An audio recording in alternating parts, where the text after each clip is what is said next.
Greetings and welcome back, gentles and ladiesmen, to episode 2 of Exo Plays Donkey Kong Country on the Game Boy Advance. One thing I didn't mention at the beginning of the last, during the last episode rather, is that there are a couple of graphical assets from the sequels that have carried over to this version of Donkey Kong Country 1. If you've played the SNES version of Donkey Kong Country 1, you might remember that the Kong letters in that game, in that version, were like static. They were just a small image and they looked physically smaller. Like, I'll post a comparison, visuals for your... And as you can see, the Kong letters in this version are lifted straight from Donkey Kong Country 2 and 3, which is kind of a nice little touch. They did the same thing with the bonus barrels. In the original version of Donkey Kong Country 1, the bonus barrels were just, like regular barrel cannons and whatnot. And in this version, they have the little B from Donkey Kong Country 2 and 3. And you might have also noticed when we entered this bonus room that all the bonus rooms in this game also have little splash screens, just like the sequels. Which are all nice little touches that I enjoy. It makes the trilogy feel more cohesive that way, if that makes any sense. And the first game was probably the worst looking of the three as well, so I don't know. I like that there's the little rotation effect going on there, and oh boy, I might not be able to make it. Oh wait, no! Oh yeah, we did it. There we go. So that means we get 10 lives. You get a life for every 100 of those little tokens.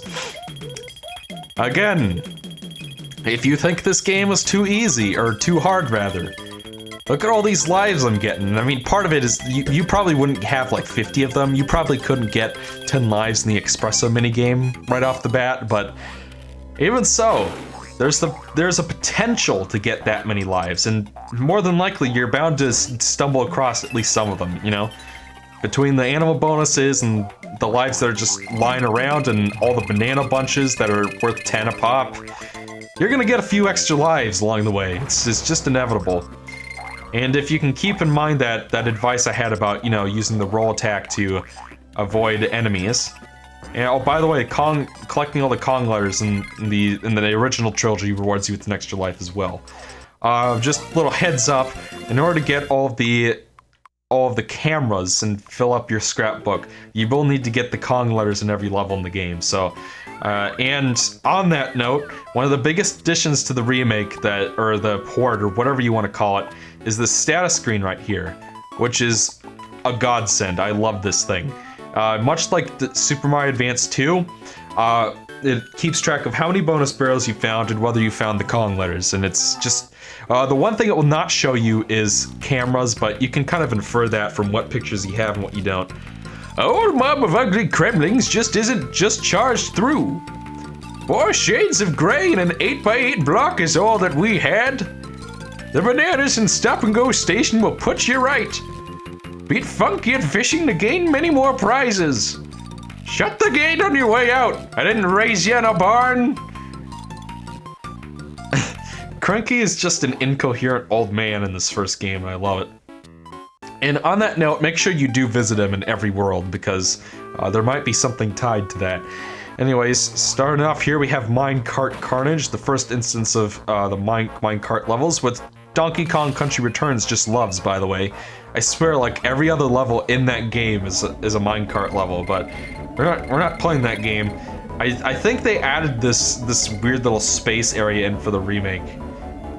Because I know for a fact that in the original, if you go into those warped barrels, and I honestly don't know if there are any more in any other level besides this one. I only know about that one from previous experience. It's the only one I used, and the only reason we went into it is because we needed to get that camera. We're gonna have to actually play through the level proper to get the Kong letters rather. But yeah, playing this again on a real DS. Which is more or less authentic enough as like a Game Boy Advance SP or something. I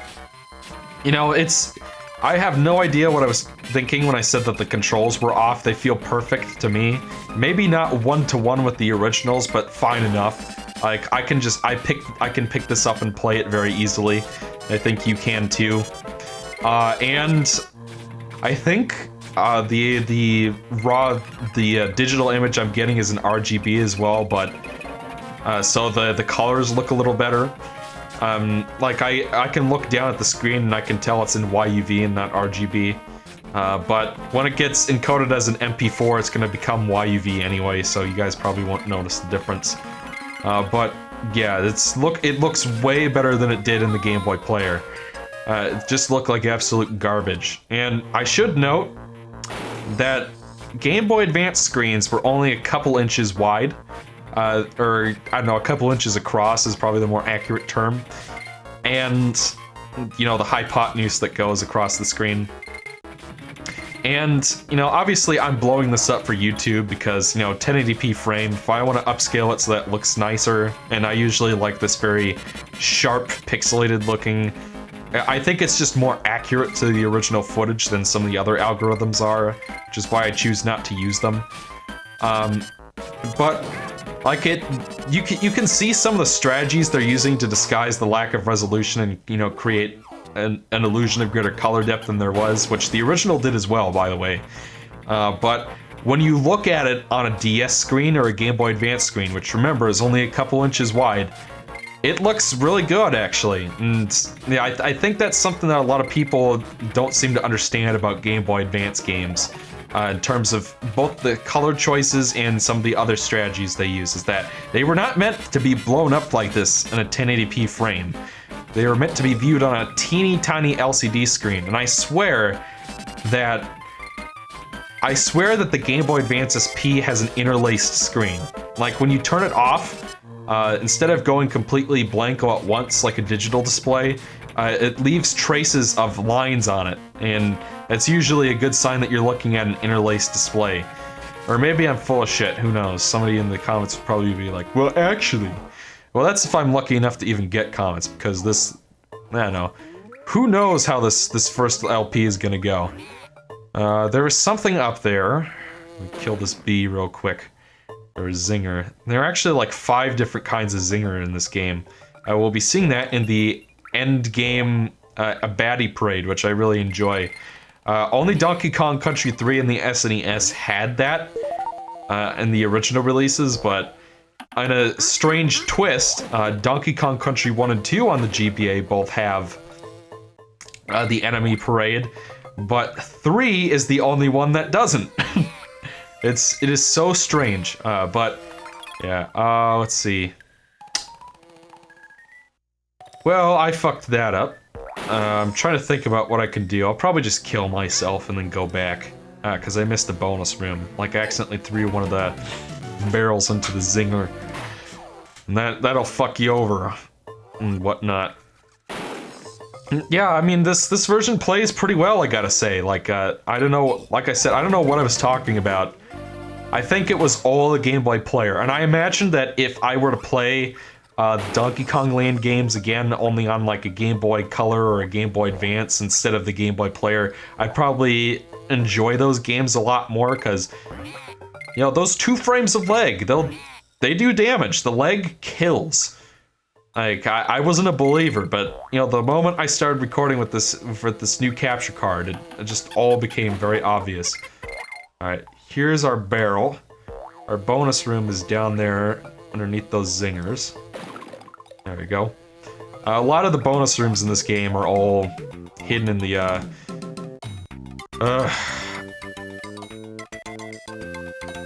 want to get at least something out of this. Many of the bonus rooms in this game are hidden in the walls.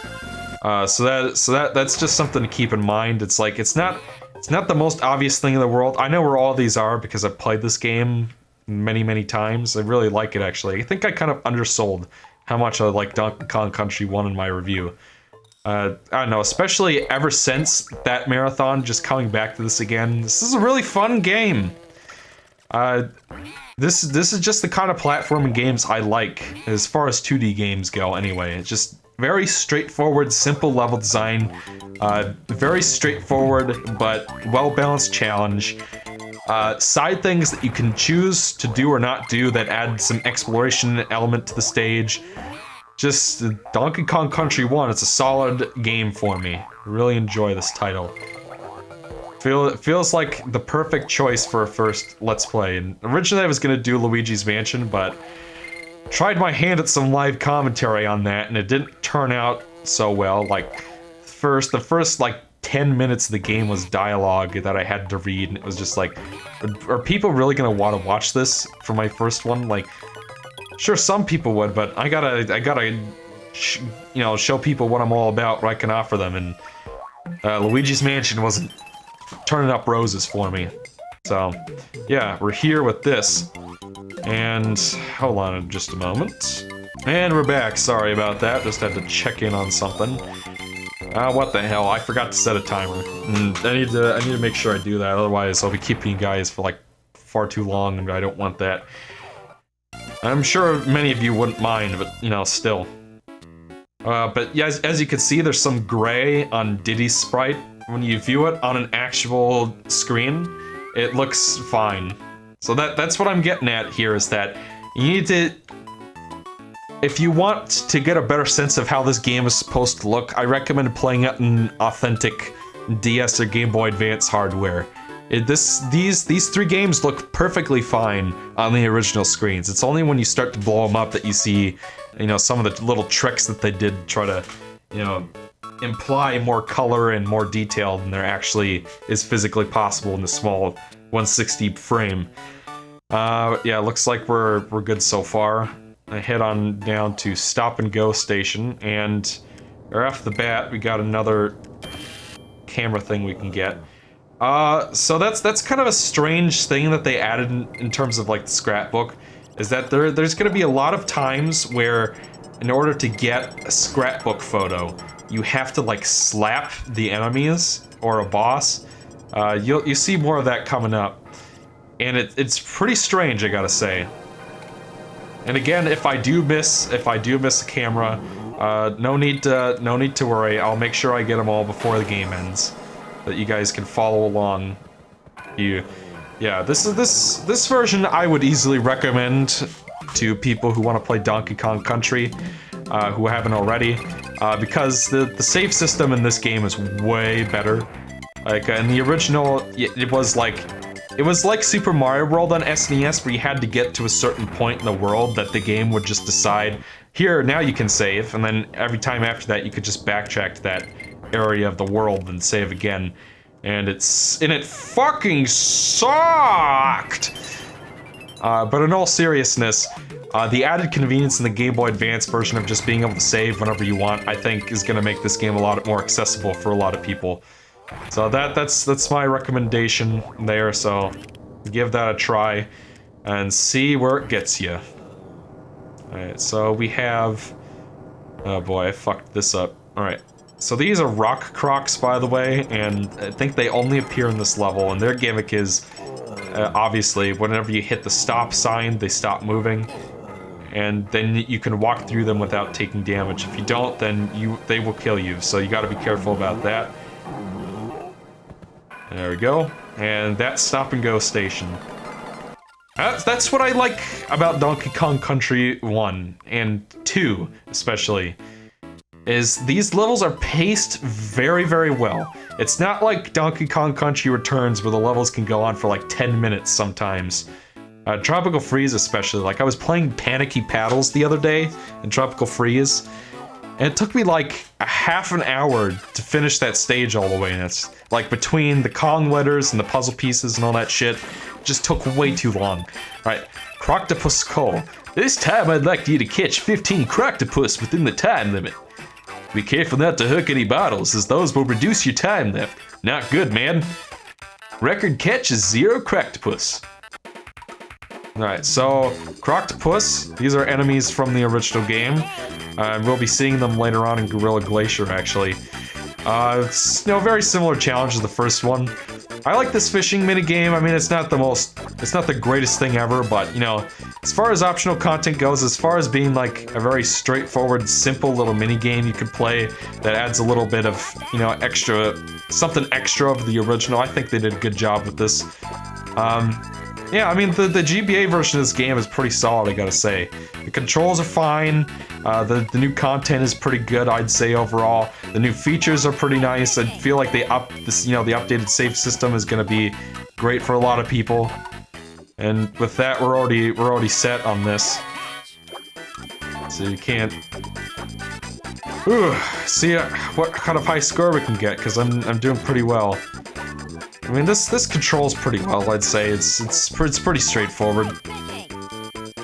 Like I said, I don't know if they give you anything special for the combos. Like, usually if this were like a different game, you'd have like a score bar or something, and you know, combos would add extra score or something, extra points. So if you wanted to get the high score and potentially get the platinum or something, that's how it would work. You know, obviously with this, there's so much you can do, only so much you can do there. Well done, dude! Take this as a reward! I don't know, maybe if you get a certain number of fish, that'll upgrade to a blue balloon. This level kind of gave me hell in my practice run, so hopefully we won't be here all day. Starting off, we got a bonus barrel on the left, and I recommend sticking over to the left. Unlike the Returns games, something I really hate about those games, like, it's almost like, I hesitate to call it a deal breaker, but it is really, really stupid. As you can see, in this game, if you fail a bonus room, you can just jump back in and try it again. In Returns and Tropical Freeze, if you screw up... In Returns and Tropical Freeze, if you screw up a bonus room, which can be, you know, surprisingly easy sometimes, then you have to kill yourself before you can try the bonus room again. It is one of the stupidest design choices I've ever seen in my life because, as you can see, in these old games that originally came out in the mid-90s, when a lot of these, you know, side quests were a new thing, like I think it's fair to say that DKC actually kind of invented these kinds of side quests as we know them. But... oh boy. Alright, we made it. It's like these games figured out that it's stupid, like, that if you need to retry, you should just be able to just do that. Like, why do I have to kill myself to try again? It is so stupid. It is such a... like, I don't mean to make mountains out of molehills, but to me, it's not a nitpick, it's a huge problem. I don't know how they managed to screw that up, but anyway. This is Unguard's bonus room right here. We've got a whole bunch of tokens as always, and you know, we gotta shoot for 600 because that's how we're gonna get the Unguard photo for our scrapbook. And yeah, I've got a lot of them over here. This is one I have not practiced, so I don't know. Maybe I'll be able to get them all and get the special thing. I believe the multiplier is down at the bottom of the level. So save that area for last. I recommend shooting for 300, and then once you get there, obviously, head on down to the bottom of the area. Oh boy, this is gonna be a close one. I don't think I'm gonna make it. Yeah, I'm not gonna make it. I need at least 300 before I hit the multiplier, and I couldn't get it, so... I don't know, I guess we'll have another try eventually, but... you know, actually, I think we've gone on a bit long. I'm gonna pause ourselves real here. Actually, you know what? I'm gonna probably be cutting off the session at the end of this world anyway, so why the fuck not? We'll just finish the world. Won't be too long. I'm sure you guys don't mind hearing my sensuous voice for a little bit longer. Let's see. Hop on over here, and now we have tire. This jump I fucked up plenty of times on. And remember, rolling is your best friend when it comes to this. Come on, game. Alright, now we can push it the other way. Lovely, isn't it? Oh, this is the one I already went in. Oh, that's right. Okay, I got the Unguard, so it sent me back to the halfway point. Alright, hold on to this barrel. Jump over these guys, and there's a bonus room down here. That one can be easy to miss. I know, after a while you kind of get a sixth sense for where the hidden wall bonus rooms are. But, you know, those are definitely the most obscure ones in the game. Let's see. Yeah, I got it. This game is not too hard. You get plenty of lives. I mean, to be fair, we're still in like the early areas of the game. And, you know, I am pretty well versed. I've played this game many times. So probably better than most people would be on their first playthrough. But still, plenty of extra lives if you're bothering to look around. You've got, you know, your animal buddies, your power-ups and whatnot that'll help you out. Let's see, gotta hop on up over here. And you know, it's just all in all, just I find that the difficulty in this one's pretty reasonable, especially on GBA, because the problem with the original is that the visibility is not very good. I mean, for the most part, it's fine, but there are a couple levels where it's just like I can barely see what I'm doing. Like I'm thinking of Poison Pond. That's probably the worst level in the game. But in the original, it's you'll be going along and then all of a sudden a fish will dart on the screen and you can't see it coming. It's terrible. But this version, between the shrunken sprites, which was a good move for this teeny tiny screen, and the widescreen, like the screen panning is a lot better. You can see further ahead in this version than you could. And you know, just overall, just in terms of how they move the camera, it's a lot more accessible, I think. Think that this is definitely the version to play if you're a beginner. Okay. And that should just about do it. I did it without dying. A practice playthrough can make all the difference. You hear that, Alonzo? I'm not crazy. Who am I kidding? Alonzo's not watching this. Hi there, do you want to try in my dance studio? Alright, we already know this. Alright, so challenge number 2. This time I'll make it a bit trickier by adding a few more moves. Try to keep up. And one thing I didn't really mention last time is that these dance songs are actually brand new. Like, maybe this dance minigame was in the Game Boy Color version and maybe these songs were also in there, but, you know. Point is, it wasn't in the SNES version, so... And I believe the Evelyn Novakovic and Robin Beanland rearranged the score for the Game Boy Advance, and I think they did a pretty good job, you know. Obviously, it takes a little... You have to have kind of a certain taste to like the Game Boy Color music, or Game Boy Advance music, rather. And I'm definitely in that boat, because I grew up with it, but... I think that... Cool, you sure know how to hit the moves. Here you go, take this. I'm trying to give it my best Rouge the Bat from Shadow the Hedgehog. You know, that voice actress from Shadow the Hedgehog and Sonic 06?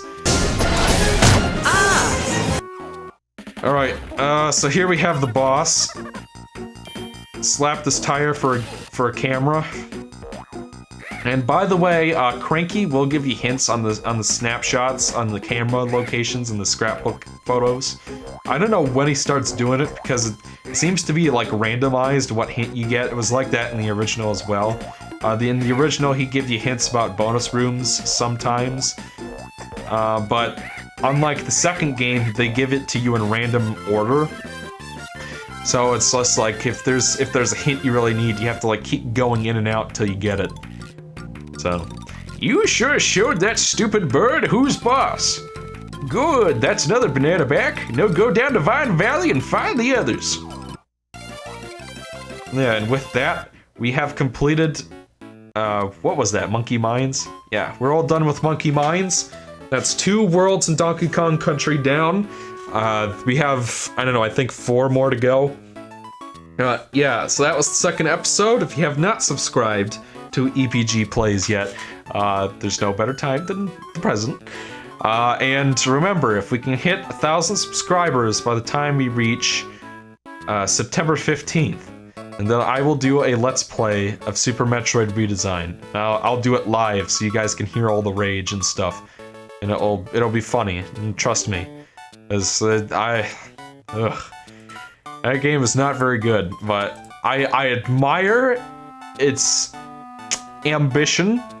I think that the level design's actually fine for the most part, but there's some really stupid design choices. Either way, it'll make for a funny playthrough, so yeah. Consider doing that. and I will see you guys for more Donkey Kong Country in the next episode.